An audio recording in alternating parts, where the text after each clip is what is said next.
Guys, again, good day. It's your boy, it's your homie, Babes Vlogs TV. Guys, today we will talk about logical truth. In this way, we would be able to appreciate the distinction between truth and correctness. Okay, when you say truth, it is the conformity of the mind with reality. Okay, the order of when you say reality, the order of things outside of the mind.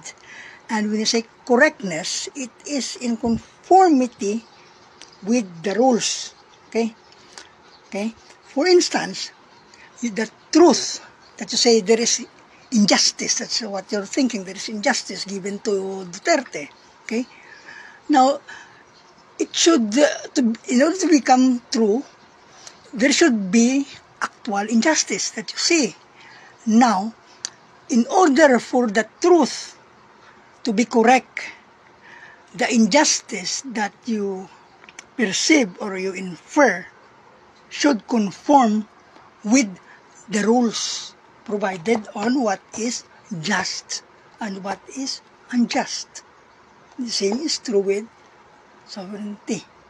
Okay? What you think is sovereign should reflect the reality and should conform with the rules. Okay? Thank you. More power.